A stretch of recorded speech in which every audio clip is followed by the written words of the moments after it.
அனைவருக்கும் வணக்கம். நம்ம இன்றைக்கி பார்க்கக்கூடிய தலைப்பு மனைவி அமைவது லக்னமா ராசியா கிரகங்களா அப்படிங்கிற தலைப்பில் பார்க்க போகிறோம். ஒரு ஜாதகத்தை நம்ம எடுத்துக்கிட்டால் அதில் லா அப்படிங்கிற எழுதியிருக்கக்கூடிய இடம் லக்னம். சந்திரன் எந்த ராசியில் இருக்கிறாரோ அந்த ராசியை நம்ம எடுத்துக்கணும். சந்திரன் இருக்கக்கூடிய வீட்டை ராசியாக எடுத்துக்கணும். கிரகங்கள் அப்படின்னு வரும்போது சுக்கிரன் மட்டும்தான் நம்ம இங்கே திருமணத்துக்கு எடுத்துக்கணும். இப்போது இதில் எதன் வழியாக நமக்கு மனைவி அமையும் அப்படிங்கிறது நம்ம இப்போ பார்ப்போம். இந்த லா அப்படிங்கிற எங்கே எழுதியிருக்கிறதோ அங்கிருந்து எண்ணி வரும்போது, வளமாக எண்ணி வரும்போது 7ஆம் இடம், இது களத்திரஸ்தானம். இந்த இடத்த திருமணத்துக்கு உண்டான இடம் அப்படின்னு சொல்கிறாங்க. அப்போ லக்னத்திற்கு 7ஆம் இடம் களத்திரஸ்தானம். சரி, இந்த லக்னத்திற்கு 7ஆம் இடத்துல கிரகம் ஏதாவது இருந்தால், அது எந்த கிரகம் வேணால் இருக்கலாம், அப்படி அந்த கிரகம் இருந்தால் அதை நம்ம களத்திரஸ்தானமாக எடுத்துக்கொள்ள வேண்டும். சரி சார், நம்ம அந்த இடத்துலையும் இல்லை, இப்போ நம்ம என்ன பண்ணுறது அப்படின்னா, அதுக்கு அடுத்ததாகத்தான் நம்ம ராசி சந்திரன் இருக்கக்கூடிய இடம் ராசி.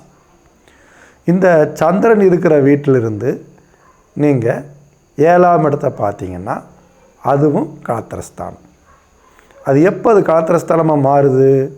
லக்னத்துக்கு 7ஆம் இடத்துல எந்த கிரகமும் இல்லை என்றால் அந்த 7ஆம் இடத்தை விட்டுட்டு அடுத்தது சந்திரனுக்கு 7ஆம் இடத்தை நம்ம பார்க்கணும். அப்போ சந்திரனுக்கு 7ஆம் இடத்துல ஏதாவது கிரகம் இருந்தால் அந்த 7ஆம் இடம்தான் நமக்கு களத்திரத்தை சொல்லுகின்ற இடம்.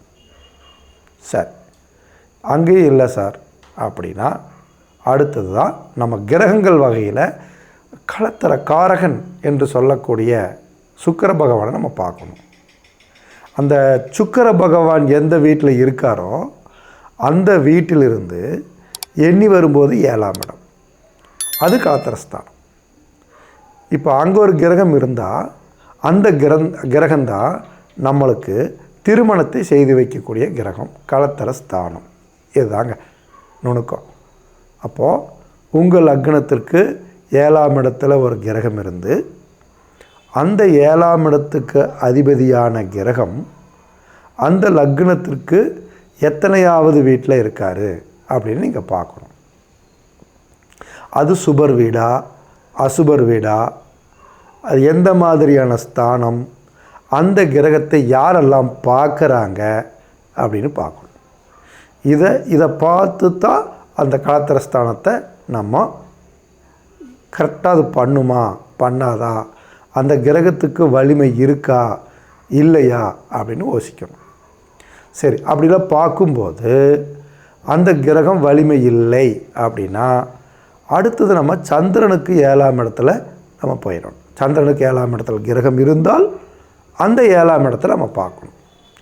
அந்த 7ஆம் இடத்திற்கு அதிபதியான கிரகம் அது லக்னத்திற்கும் ராசிக்கும், இங்கே பாருங்கள், லக்னத்திற்கும் பார்க்கணும், அந்த ராசிக்கும் பார்க்கணும். அந்த லக்ன ராசிக்கு இந்த கிரகம் எந்த மாதிரியான வலிமை பெற்றிருக்கு அப்படிங்கிறத நீங்கள் பார்க்கணும்.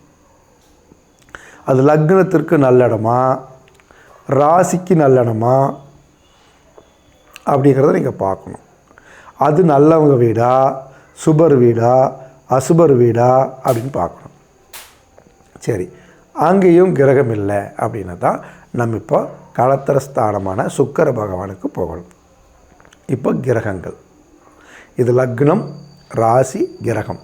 இந்த சுக்கிரனுக்கு 7ஆம் இடத்துல இருக்கக்கூடிய கிரகம், அப்படி ஒரு கிரகம் இருந்துட்டால் அந்த வீட்டுக்கு, அதாவது சுக்கிரனுக்கு 7ஆவது வீட்டில் ஏதாவது ஒரு கிரகம் இருந்து அந்த வீட்டுக்கு அதிபதியான கிரகம் அது ஃபஸ்ட்டு லக்னத்துக்கு எப்படி இருக்குது அப்படின்னு நீங்கள் பார்க்கணும்.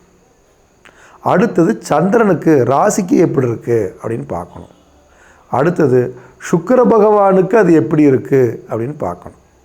இப்படியெல்லாம் பார்த்து இதில் எந்த கிரகம் வலிமை பெற்றிருக்கிறதோ அந்த கிரகத்தினுடைய திசையோ புத்தியோ வரும்போது நம்ம ஒரு தேர்ந்தெடுத்து வைக்கிறோம் இல்லைங்களா, அந்த கிரகத்துடைய திசை அல்லது அந்த கிரகத்தினுடைய புத்தி வரும்போது திருமணத்துக்கு நமக்கு வழிவகுத்து கொடுக்கும்.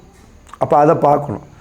அப்புறம் கோச்சாரம்னா வேறு ஒன்றும் இல்லைங்க, இன்றைக்கி நடக்கக்கூடிய கிரக நிலைக்கு கோச்சாரம்னு பேர்.